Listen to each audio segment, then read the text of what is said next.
Welcome. It's party time! So, what day is it today? Tuesday? Wrong. It's NWA Day. They want NWA? Let's give them NWA.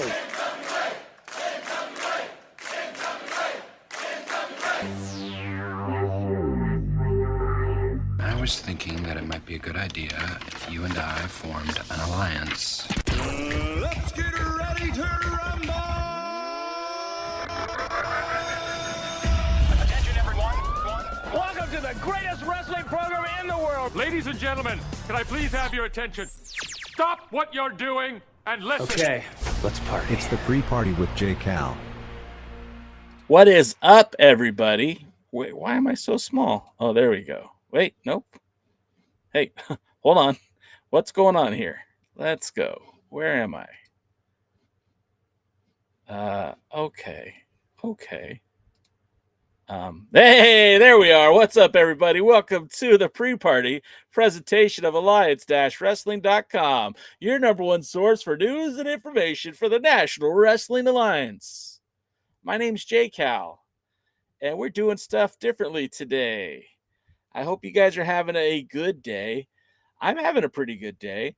People over on TikTok, they think I'm Kevin Owens, and I have to tell them I'm not Kevin Owens. I'm J. Cal from the Alliance blog. But, you know, it is what it is. And I don't know how this is going to work because I'm going to be quite honest with you. We're using a new software, and it's a little bit different when we go live now. So real quick, can I show comments in the chat? Yeah, a little bit differently, but there's Double D right there. Soto said, did you do the whole intro?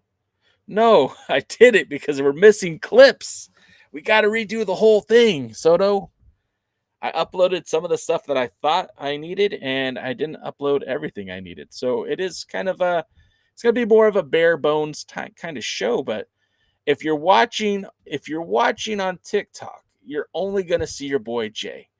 If you are watching on YouTube or on Twitch, that's the show. It's a little bit more fuller. We have some videos and stuff that we're going to show. Of course, I'm thankful that it looks okay. It feels different, and the behind the scenes is very, very different. And it's not the end of the world, but it's not as easy to navigate. Now you have to do the whole intro from memory. I mean, it's look, it's what is it? It's not that hard.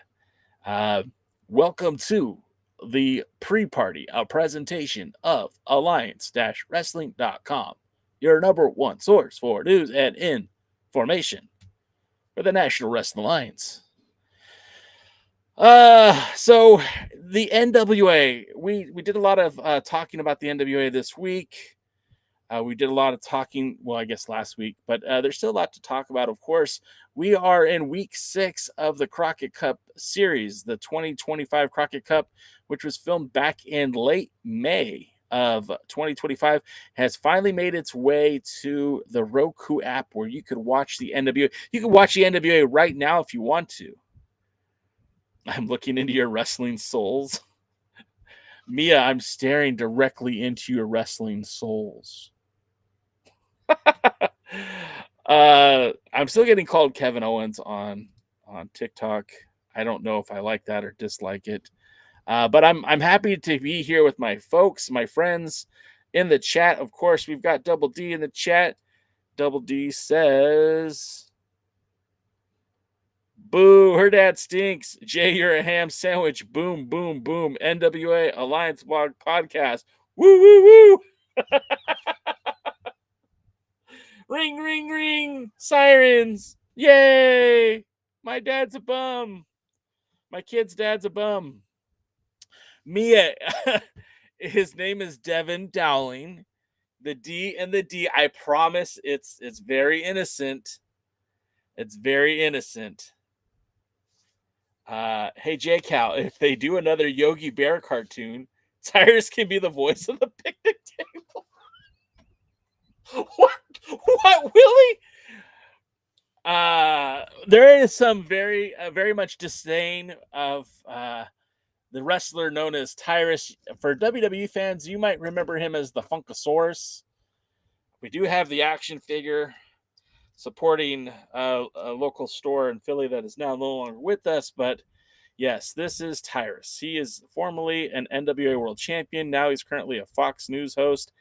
And the camera wants to say focused on my face as opposed to the action figure, which, yeah. Mia said, oh, him. Yeah, him.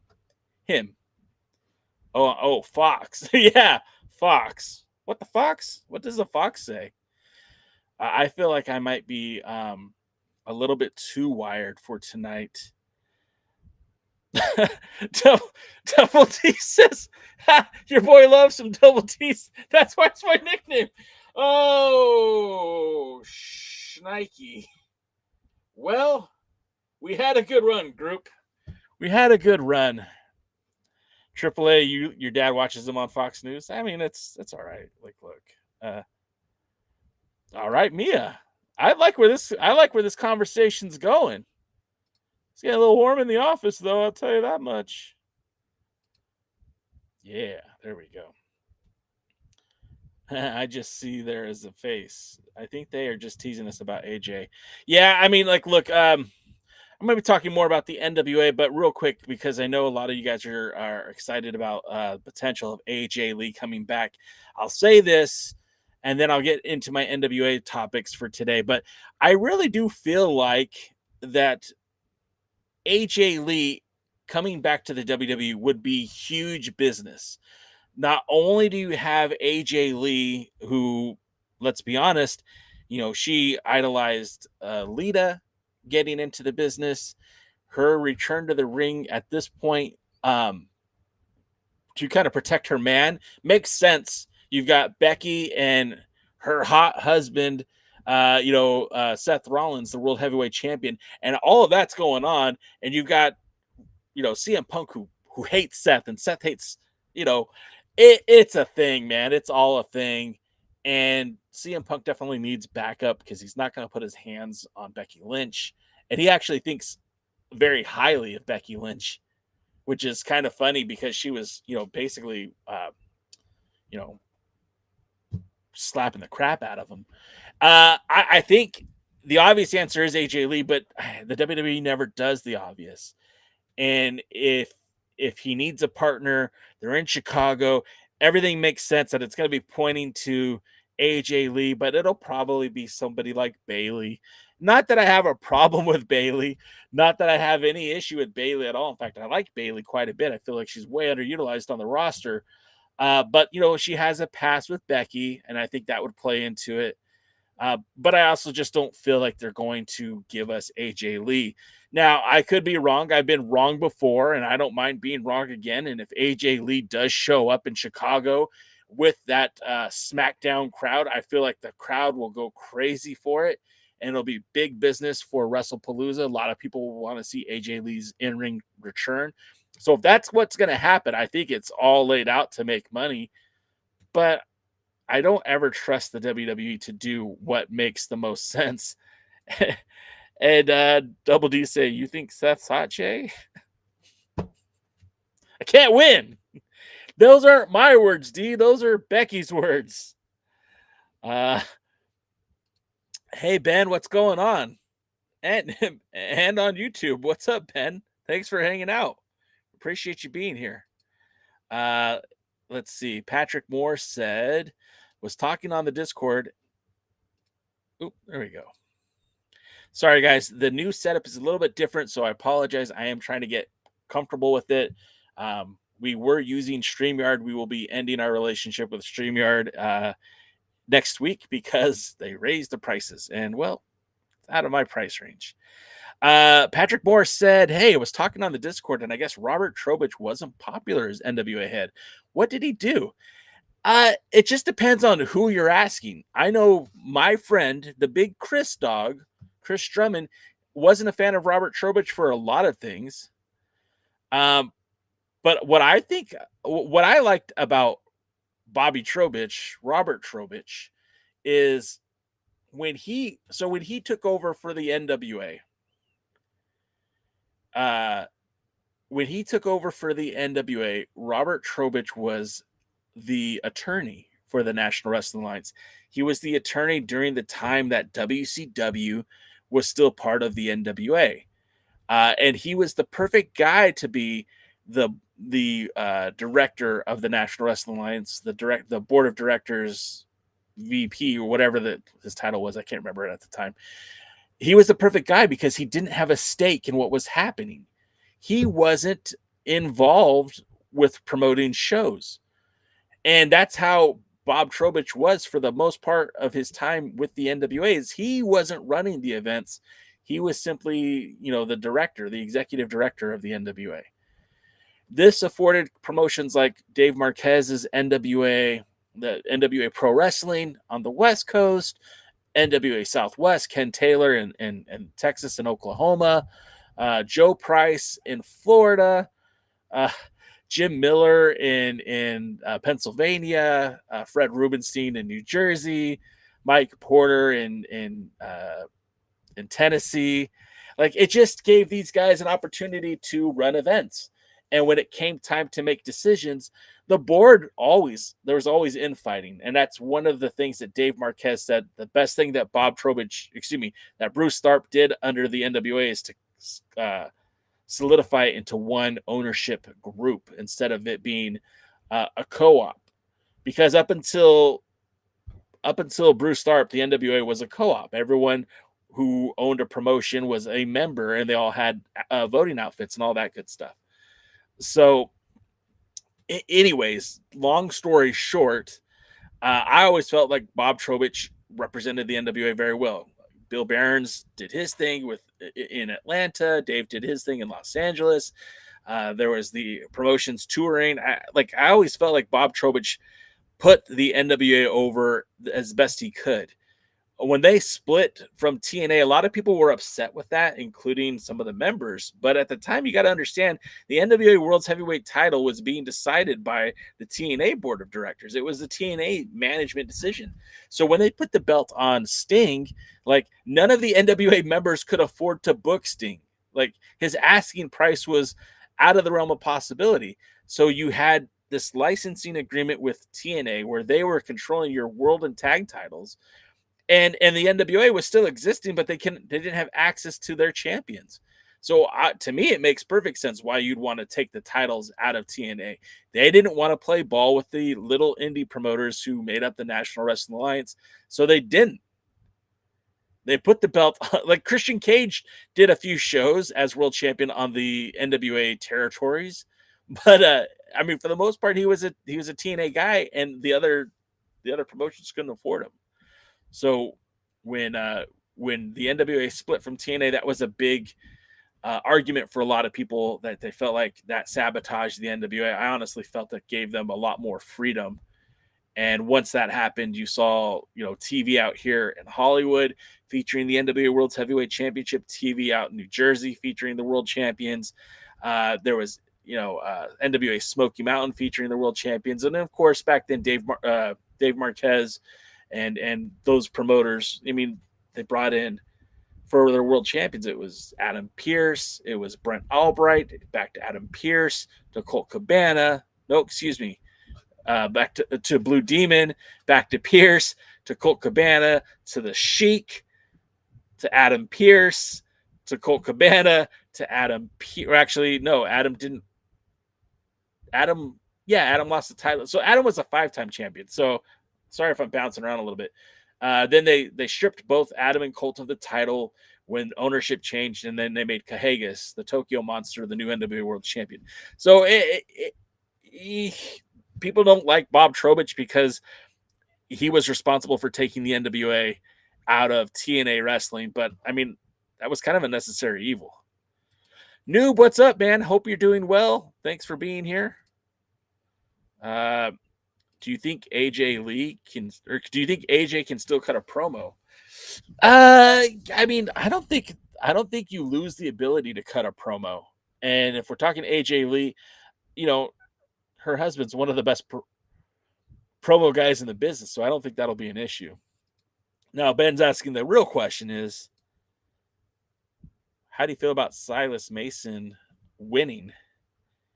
I think you mean, he beat Alexander Hammerstone last week on TV with the help from the Southern Six.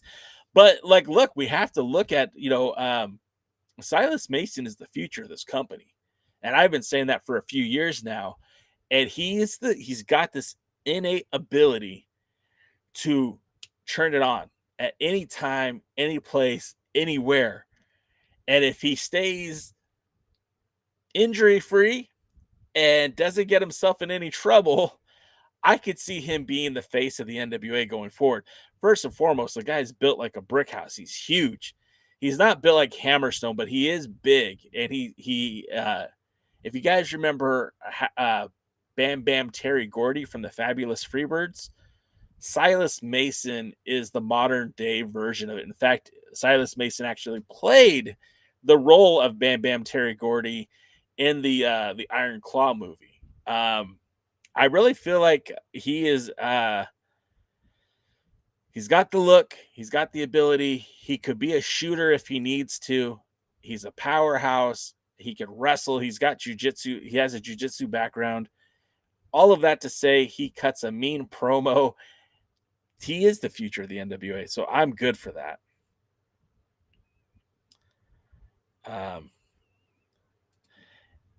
Double D says AJ was a commentator on WoW. She'll be fine on the mic. Yeah, that was kind of weird to me too, how she just kind of disappeared from that as well. Ben says, I feel like as soon as the offers come in from other promotions, he's leaving. Well, that's you fix that very easily, Ben, by giving him a contract. You put him under a contract with guaranteed dates for a certain amount of time for guaranteed money, and then he can't just sign. But obviously, I think if the NWA, if he had the opportunity to move on to greener pastures, of course, the NWA isn't going to prevent him from doing that. But under where he's at on the roster now and where he's going to be, he's a guy that you need to keep on the roster. He's a guy that you need to throw some money at. Sean Mega says the problem with Silas is that he is bigger than everyone. He has to be a heel to make it make sense. That's true, Sean. That is very true. There's very few opponents in the NWA that dwarf Silas Mason. Mike Knox, who is on the injury list, Trevor Murdoch, both those guys really make Silas look human.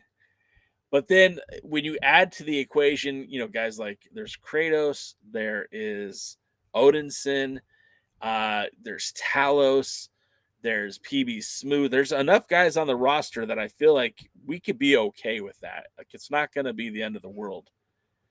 And I'm hopeful for Silas Mason when it comes to all of this. I think he really could be.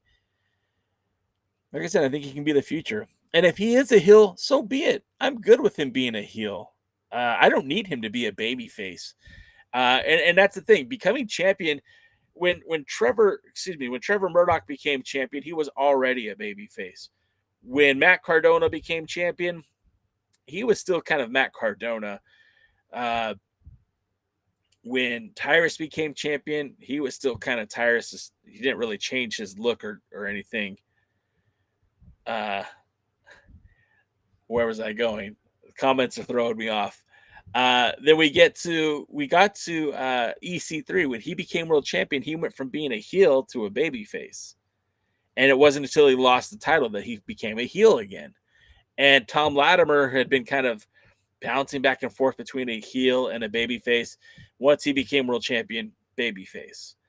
I don't have a problem with Tom Latimer, I don't have a problem with Silas Mason remaining a heel. And I don't really have a problem with Tom Latimer challenging for that title again. I think there's still more stories to be told with Tom Latimer, and we'll just see how it all plays out. AAA movie nerd. Oh, look, Kevin, you want to be Punk's friend? He needs friends. What does that mean, AAA? I don't want to be Punk's friend. And I'm not Kevin. My name's J-Cal. I'm from the Alliance blog. Thanks for hanging out. Willie, I did miss your chat question. What was it? What was your chat question? I'm going to look it up. Oh, it wasn't more of a question, more of a statement. You want to see Mims or Jeremiah Plunkett get a shot at the 10 pounds of gold. And I would be 100% down with both of those guys getting a shot. It just depends on what they're going to do with Silas Mason. Obviously,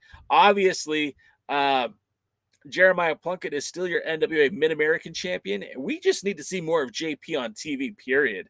And I don't care in what capacity, what form, but he should be taking that the Mid-American title, and that should be defended on Power. It should be defended on Exodus Pro. It should be defended in Joe Kazana Promotions. It should be defended in NWA Texas, NWA New Mexico.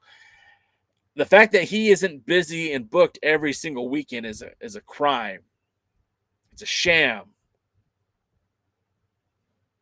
And Nick Hernand, Piper was never champion, never world champion. Anyways, he had a nice run with the IC title, but he never won the world title. All right, let's see.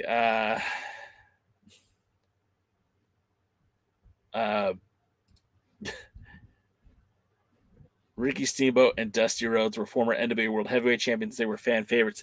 Yeah, and I'm not saying, Willie, please understand, I'm not saying that there isn't room for both, right? Historically, like Sting, Dusty, Steamboat, all of them had very good runs as NWA World Champion. I mean, they weren't long, but they were very popular. And if Magnum TA had been free of injury, he probably would have been a world champion as well. And let's not forget, back in the day, Kerry Von Erich won that world's heavyweight champion. He was very popular, especially with the ladies. But, Ric Flair dominated the 10 pounds of gold and the big gold titles as it also represented the NWA World Heavyweight Championship. And they were both very much heel. Or he was heel during very much both of those runs, I should say. But we do have, let's see. I missed that. One more comment. Noob says, heck, we need to see more Natalia Markova. She's every week now that she's champion. I think we're going to see more Markova very, very soon. Of course, we don't see, hey, Ben, you have a good one. Take care. We haven't seen, and that's the other thing too, we are week 6 of Crockett Cup. We are in week 6 of Crockett Cup, and we are seeing the semifinal matches this week. It'll be week 7 next week when we know that they'll be having the triple threat match between Colby Corino, Rhino, and world champion Tom Latimer. On top of all that, somewhere is still going to be the Crockett Cup finals and the Women's World Championship match. Now, that match surprisingly hasn't made the air yet, but Natty Neidhart came.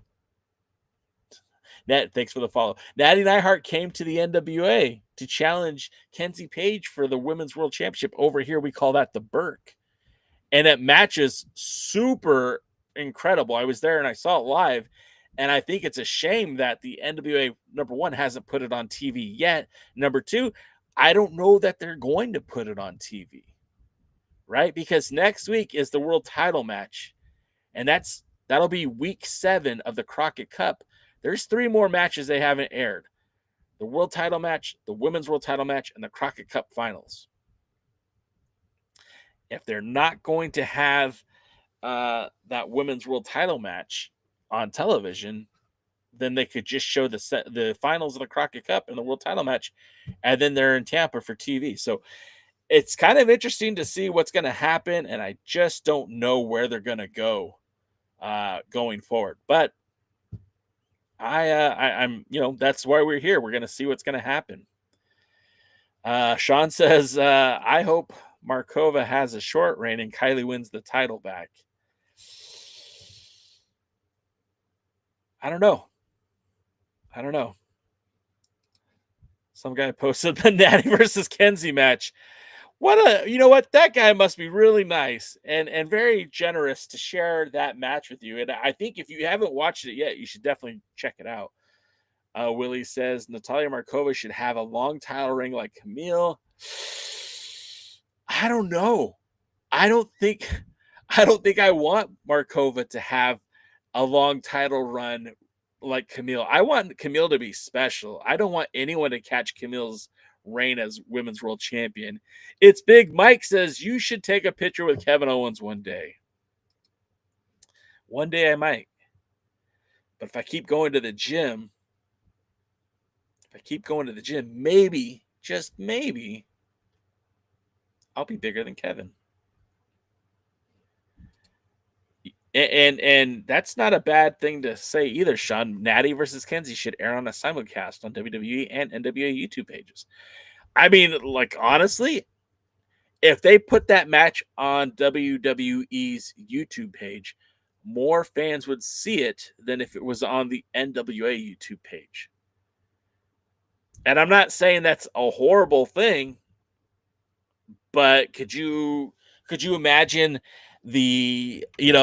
how angry people are going to be because Natty Neidhart's match is not even on the NWA YouTube channel? I mean, I could hear people being like horribly angry with that. Noob says Natalia Markova is getting a long run with the Burke. I don't mind a long run with the Burke. I just don't think it should be longer than Camille's. I feel like no one should top Camille. Period. End of statement.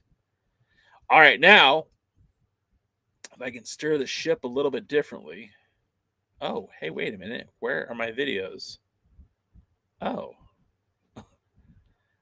What the heck? Okay. We're still learning things here. I'm about to show a little bit of video from the Crockett Cup. If you guys haven't watched the show yet, why is this not local video? Yeah, pull it up. Okay, let's see. What's going on? Oh, okay. So I guess I have to upload it again. This is fun. Sorry, guys. It should be here.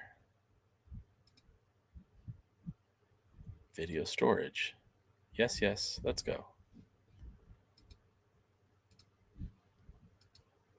There it is. Okay, here we go. All right, so here's a little bit from the Crockett Cup. We have 2 clips here for the first match, which I believe is the Holy Grail taking on the Colognes.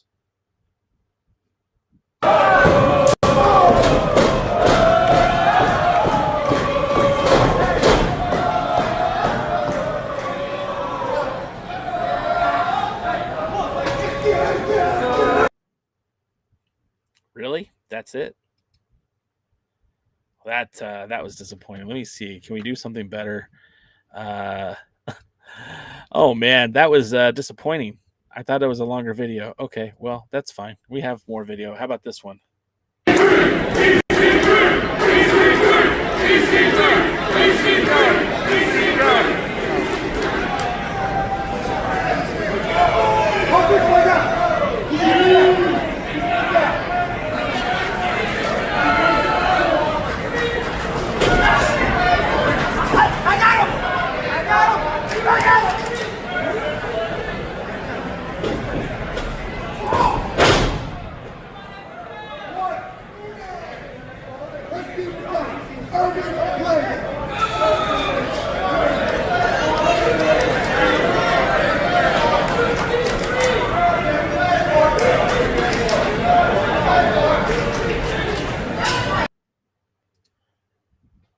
Well, wait, what's going on?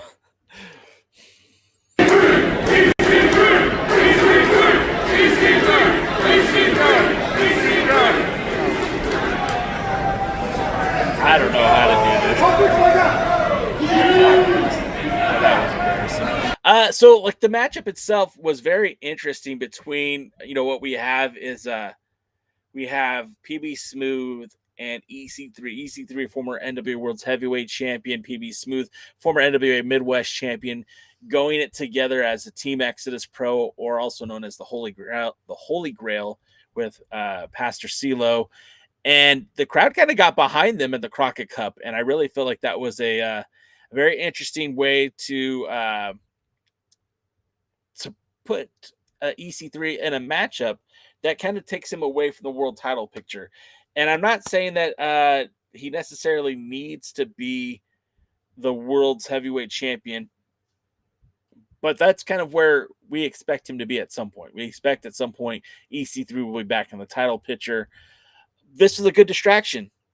You put him in a tag team where he's got a heater, He's got a manager. He doesn't have to come in and be everything to everyone. He can literally just be a component of a tag team system.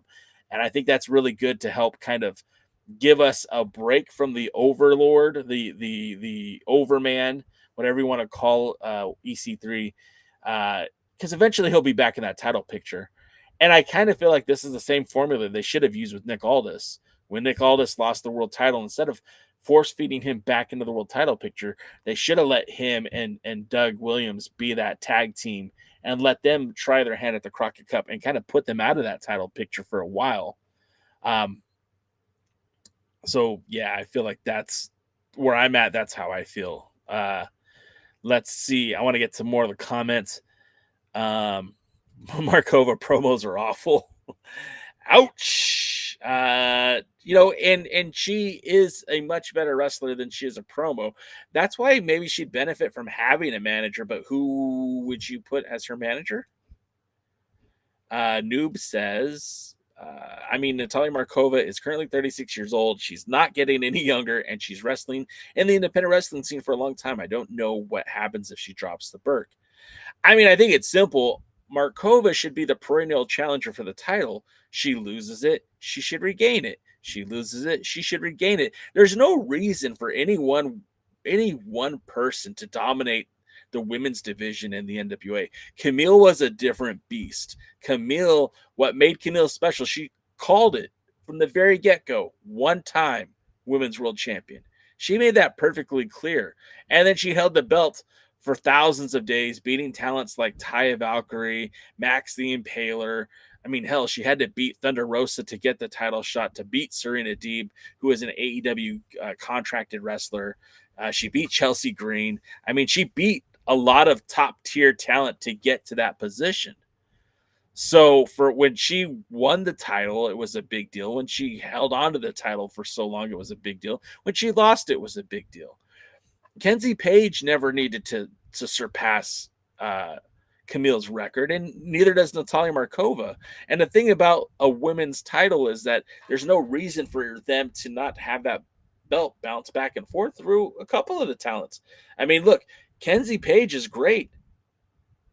Natalia Markova is fantastic in the ring. There are opportunities for them to have a feud where that title goes back and forth. And what happens when Tiffany Nieves steps up to it? What happens when, I don't know. I guess there really isn't a super established talent on the roster that isn't Kenzie, Tiffany Nieves, or Markova. So we'll see.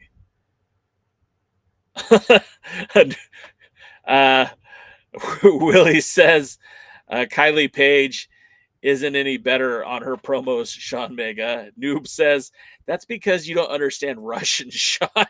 That's great. Tiffany Nieves would be the next women's world champion. Yeah, Tiffany Nieves should be the next women's world champion. I think the title should bounce around. I don't think it should be on any one person for a very long time, for sure. Soto points out that, hey, we're going to go to Tijuana this Friday in Mexico. Absolutely. Your boy Jay and Soto, we're going to go down. We're going to see the other Colón. We're going to see Carlitos in action. And, of course, hopefully we're going to see DMT Azul. It'll be nice to see him without him socking me in the face and stomping on me. It'll be nice to see Deluxe in the ring and not his foot stomping on me. That should be interesting. I kind of wish I had those Oakley glasses and could have recorded the whole thing. Mina didn't go all elite till she was 37. Mina, help me out, Paladin. I don't remember who Mina is, and I don't mean to be glib. I don't know. Willie also points out that Tiffany Nieves and Antonia? I don't think it's Antonia Rossi. Maybe you're right. Nieves and Rossi are currently the NWA Women's World Tag Team Champions. Yeah, and I don't need Tiffany Nieves to rush out of the women's tag team division either. Mina. Okay, sorry. When you put the Shinkawa, then I know who you're talking about. I guess I'm kind of ignorant sometimes when it comes to AEW. Only one person shouldn't be the women's world champion. Max. Max has got to go. I just feel like Max. Max. It's time for Max to move to greener pastures. I feel like Max would be better suited. Look, Max spent a lot of time in Stardom in Japan wrestling against women. Why does the NWA try to reinvent the wheel and put Max into the men's division? Valentina. I knew it wasn't Antonia. Valentina. Thank you. AEW, and it's funny, I've been to more AEW events in the last year than I have been to NWA events, for what it's worth.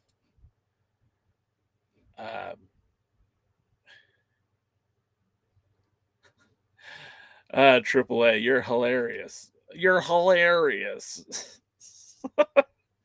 Yeah. So it's all good. Hey, Scoob. Hey Willie, it's all good. We all make mistakes. I make them like all the time. So you don't have to apologize. It's all good.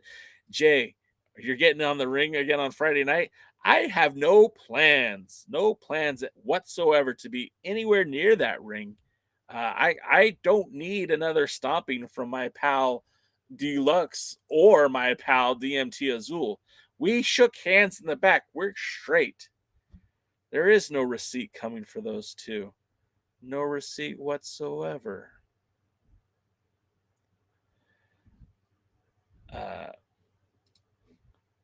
My apologies, Chris. Max was in TJPW, not Stardom. See, Willie, I make mistakes all the time. I heard from Danny Deals that Blue Demon Jr. was hard to book as NWA World's Heavyweight Champion. So, Patrick, that could be true. But, here's what I know about Blue Demon. Blue Demon speaks some English, but predominantly speaks Spanish, as he was a native of Mexico. That makes a lot of sense. A lot of the promoters in Southern California, a lot of the promoters in the NWA were intimidated to use a wrestler who was not well known in the United States, that had a high asking. The NWA at that time also adhered to a world championship price for the world champion. Blue Demon wasn't going to cost $1,500. Blue Demon was going to cost the world championship asking. The same thing that Adam Pearce made, or Colt Cabana made, or anybody else. The fear was that you bring in Blue Demon Jr. and he isn't going to draw. I specifically know that one of the NWA promoters says, I can't book a guy who speaks Spanish. We don't have Spanish-speaking fans, which every part in these United States, there are people who do speak Spanish. It's not the number one language, but it's probably a very close number two. I don't see how you can't book Blue Demon Jr. and it surprised me that he didn't get booked more in the NWA than he did. The promoters in California loved using him. The promoters in the Southwest loved using him. But are you telling me that they don't have Spanish speakers in New York or New Jersey or Florida? Or, it's crazy to think that. But some of the promoters made that case that, no, can't use Demon. He doesn't speak English well enough. Can't put over. Like, come on, man. And I'm not saying that Blue Demon Jr. was the world's greatest wrestler. You either like him or you don't. But at that time, he was a legitimate draw. Like his face was literally on. You guys might have heard of the Full Throttle energy drink that was made by Coke. They had a Blue Demon flavor. They literally had Blue Demon's face on the can. On a can of a Coca-Cola product. And you're telling me that he can't draw? You're telling me that he can't get over? That's the absolute most absurd thing I've ever heard. It's ridiculous to the lengths. it's ridiculous to the lengths that promoters would go to ignore the popularity of Blue Demon Jr. They were booking him in Japan. He was working in London. He was working in Spain. He defended the 10 pounds of gold. London, Spain, Portugal, the Canada. And you're telling me you can't book him in the United States because there's not enough people that speak Spanish? Bullshit. But that's, hey, that's just me. What do I know? That's interesting, Paladin. Paladin says that Tony Khan won't make you a champion unless you can speak English. I didn't know that. But I will say this, like, look, you do need to be able to speak to the audience. You do need to be able to connect with the fans. I heard Blue Demon cut promos in English. They weren't amazing, but they weren't like, it wasn't like he couldn't cut a promo. And I don't know. I mean, I get it, but like at the end of the day, Blue Demon Jr. was a good enough draw for the NWA. He was a bigger draw than anyone else at the time. And with respects to Adam Pearce, respects to Brent Albright and Colt Cabana. Well, maybe not Colt Cabana, but respects to Brent Albright and Adam Pearce and later the Sheik. Blue Demon Jr. was well more regarded, way more well known, and a much bigger name. So yeah, not Northern New York. Well, then your Mexican food must suck. Because yeah. What's up, Roswell? What's going on? All right, so the other match, of course, that's happening tonight. We're going back to the Crockett Cup. They're at the ECW arena. The 2300, which is interestingly enough because that's where AEW is this week. But the NWA is there this week. It's baffling. I don't know what's going on. But I did have an extra video to show.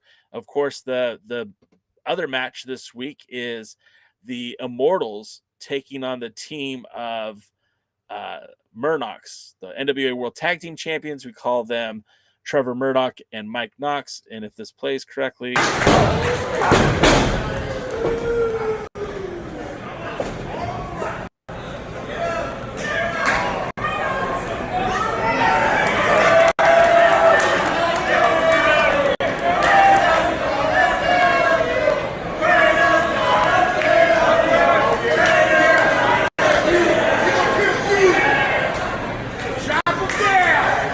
Light him up, Kratos!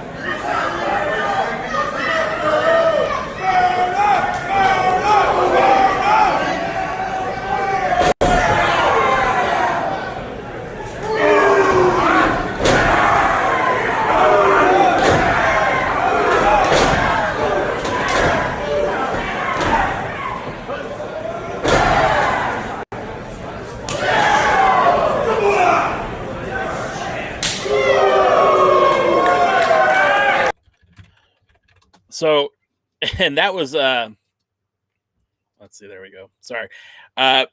Those of you who are watching on TikTok, you didn't get to see the video, but I was watching the matchup, just a clip that I filmed live of Trevor Murdoch in the ring with JR Kratos and also Odinson, the Immortals, taking on the team of MURKNOX, Trevor Murdoch, Mike Knox, NWA World Tag Team Champions. And that was a hell of a match. And that's a lot of fun. That match itself was a lot of fun. And if you go and you have an opportunity to watch the Crockett Cup, which you can, it's literally on the Roku Sports app. You can watch it on demand if you go to the Roku app and just type in NWA. You will see the NWA wrestling show and then also the NWA documentary. I suggest watching the pro wrestling, but if you are into hip hop in the early 80s, late 80s, you can watch the documentary on, Eazy-E, Dr. Dre, all that sort of stuff. But and I really feel like, again, this was some of the best wrestling the NWA has produced, this Crockett Cup series. I'm excited for everyone else to get to see it. There's a lot more coming from the ECW arena. There's at least 3 more matches. We've got the finals of the Crockett Cup. We've got the World's Heavyweight Triple Threat match and the Women's World Championship match if they still plan on airing that. And I don't know if they will. And they might break each one of those matches into an episode all to itself, but that seems like really stretching out that content from May. We know in July they filmed TV in Tampa. Then the 77th anniversary show just happened about 2 weeks ago in New York. They're also this Friday they're filming TV back in Tampa, and then Saw Win, their third pay-per-view that's coming from, or excuse me, Signature Live event that's going to be in what's the Center Stage in Atlanta, Georgia. That will be filming in October. Looks good. My wife no longer has blue hair, ladies and gentlemen. It's a good day. It's a sad day. It's a great day. She still looks stunning. All right. So getting back to your guys' comments, TikTok still thinks I look like Kevin Owens. They're asking me when I'm going to be cleared to get back into the ring. You guys all had just made my list. Do you think that WWE and AEW had a chance to merge? Do you think they would do that? No. I think that Tony has no need to buy the WWE, and I don't think TKO has the means to buy AEW. And then Patrick, again, like Danny might have heard other stories that I heard. What I'm speaking to is literally promoters in Southern California who were associated with the NWA booked Blue Demon quite regularly. He was a regular for Pro Wrestling Revolution in Northern California. He was a regular for Dave Marquez, NWA Pro Wrestling. They toured all along the Southwest. They had dates in Florida, dates in Texas, and we're talking not just real south of the border, but also like in Dallas and Fort Worth area. They were doing Kissimmee, Florida. They were doing Phoenix, Arizona. I mean, they were running the NWA up and down the Southwest. That's where Blue Demon was getting booked. He wasn't getting booked in Georgia. He wasn't getting booked in Tennessee. He wasn't getting booked anywhere outside of those promotions. And I feel like that's the biggest fail when you had a guy that was doing such good work that the rest of the NWO wasn't using him. It was stupid. It was dumb. And he held the title for like a couple of years. Like, it wasn't just a flash in the pants. He literally beat Adam Pearce in Mexico to win the world title. And he was doing, I think he ended up losing the title at the NWA Legends Fan Fest. I believe he lost it to Pearce. And I believe Phil Shatter was also in that match. Let's see. I'm going to get to more of these comments. You guys doing a lot of talk about English-speaking wrestlers and NWA World Champions that didn't speak English. So Willie Bowen brings up Satoshi Kojima, Giant Baba, Shinya Hashimoto, Kahagas. Did they speak English? Kojima, very limited English. Giant Baba, I don't think he spoke very much English. You also forgot Hiroshi Tenzin, who, again, I don't think spoke a lot of English. Hashimoto did speak some English. I did hear him cut promos. I was at a UPW event in early 2000 where he cut a promo in English, kind of shit talking the entire UPW roster. Not great English, but enough that you can understand the promo. Kahagas is actually, Kahagas could cut English promo. I just think he didn't cut English promos. Let's see. I used to hang out with ECCW people up north. Oh, so you must have hung out with, let's see, whose names can I think of? I can't think of anybody right now. I know Taya Valkyrie came from ECCW. I think Nicole Matthews was there. Of course, Natty Neidhart wrestled there once or twice. Becky Lynch wrestled there a couple of times as Rebecca Knox. I can't think of any of the main roster guys, the men roster guys, but yeah, ECCW, and that was Extreme Canadian Championship Wrestling, was a long member of the NWA, not just in the West Coast of Canada, but also the Pacific Northwest.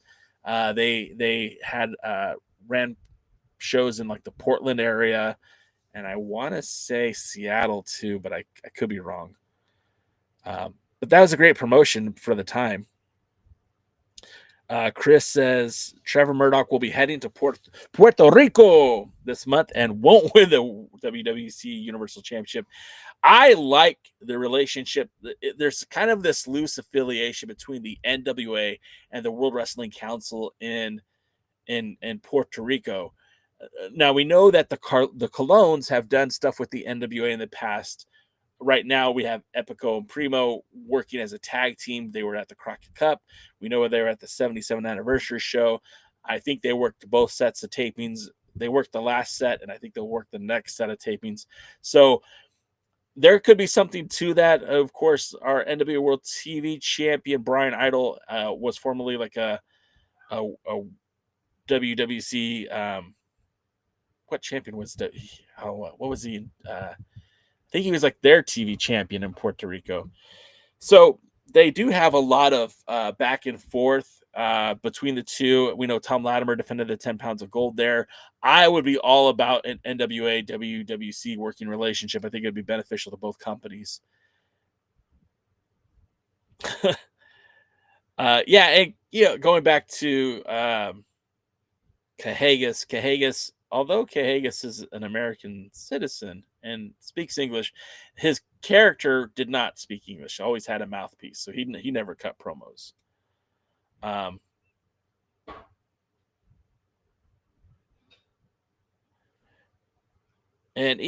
Patrick, I respect the heck out of Danny Deals. He's always been good to me. He must have heard it from somebody that he trusts. Otherwise, I don't think he would repeat it. But I don't think it was hard to get Demon booked anywhere. Willie, what other joke? Did I miss the other joke? What other joke? All right, Willie. I'm going to scroll up. It better be a good joke. We're not going to talk about Max and tires. No offense, Willie, but that's too hot for TV. Miss D in Texas says world-class championship wrestling will forever be the best wrestling ever. Yes, there's a lot of people who would absolutely 100% agree with you, simply because the Von Erichs, the Freebirds, that's where Percy Pringle got his start. That's where The Undertaker got his start. The Yahtzee over on TikTok is speaking French, expecting me to respond, but I'm not Kevin Owens. I'm J-Cal. Bruiser Brody, thank you, Miss D in Texas, 100%. David Valentine says, will Vince Terrell McMahon, I thought it was Vince Kennedy McMahon, invest money into the NWA? No, absolutely not. Absolutely not. There's no reason for Vince to ever invest in the NWA. There's just no reason. There's no reason. Patrick Moore says, I thought the Sheik's NWA World Heavyweight title run was a waste. They stripped him because he didn't want to wrestle Adam Pearce.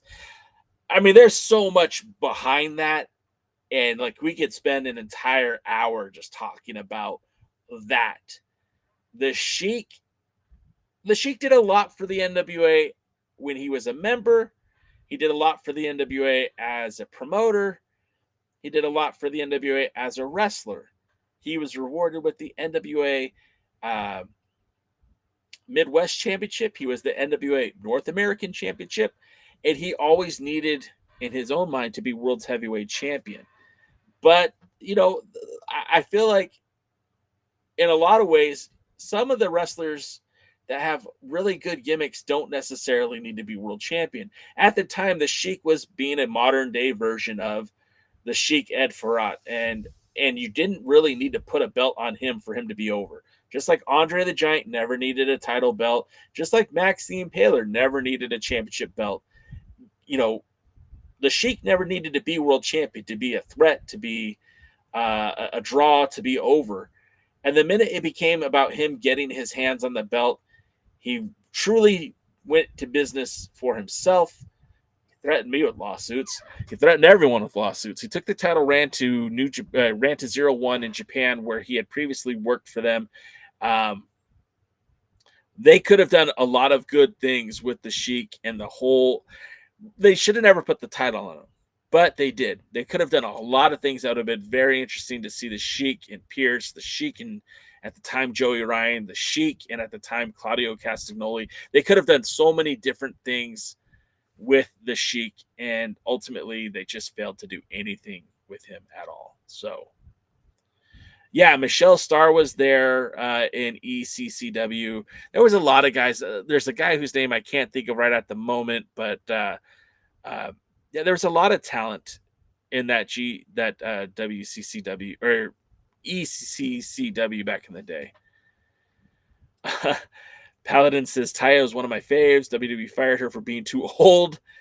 AEW scooped her up fast. Her hubby too. I saw her hubby last week wrestling for United Wrestling Network. Had a hell of a match with EJ Sparks, Johnny Mundo. They were calling him Johnny Improv because they were at the Irvine Improv, but Johnny United, Johnny Improv, whatever you want to call him, Johnny Elite, Johnny Honor. I don't know what they call him in AEW, but he teamed up with, or he wrestled against EJ Sparks for that Heritage Championship. It's a great match. You guys definitely want to check that out.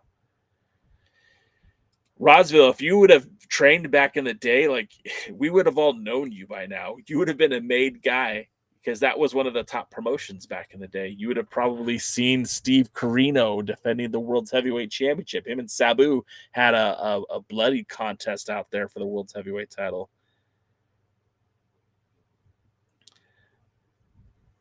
Yeah, and Paladin was in TNA, NWA, also in Lucha Underground, AAA, of course.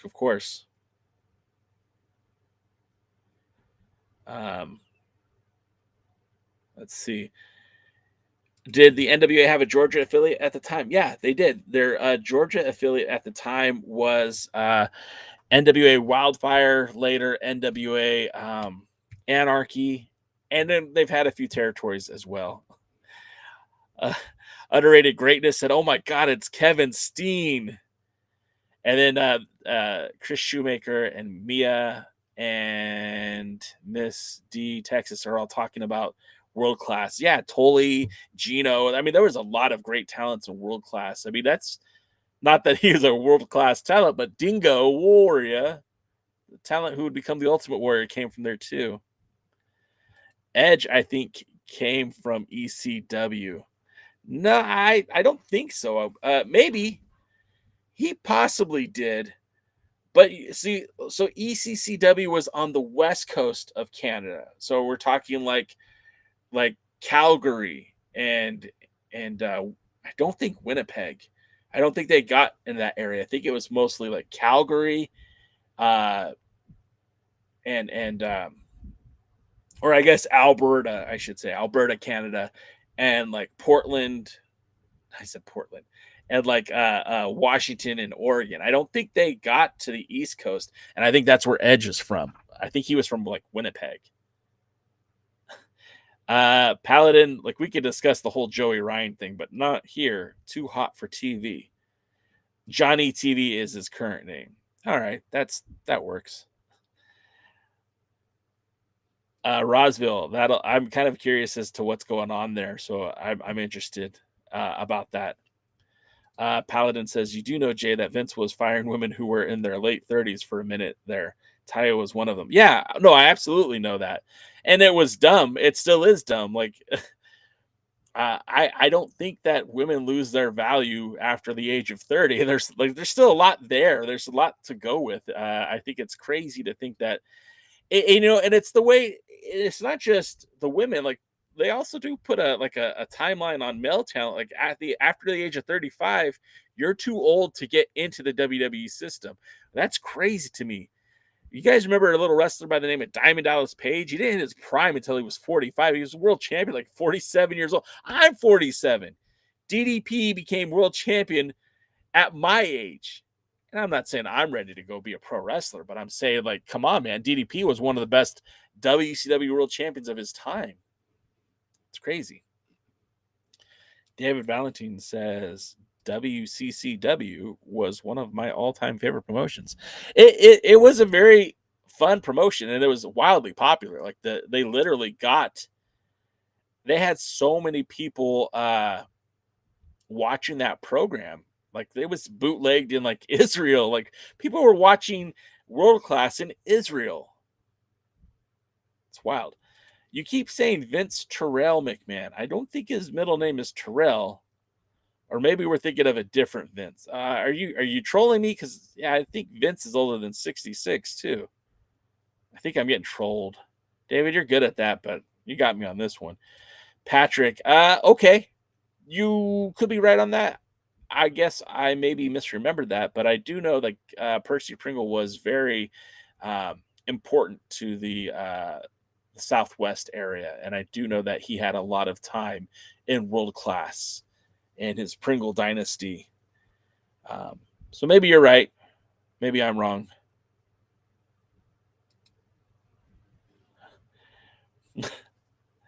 Paladin, there's a lot of things I like about the internet today. There's a lot of things I like about world today.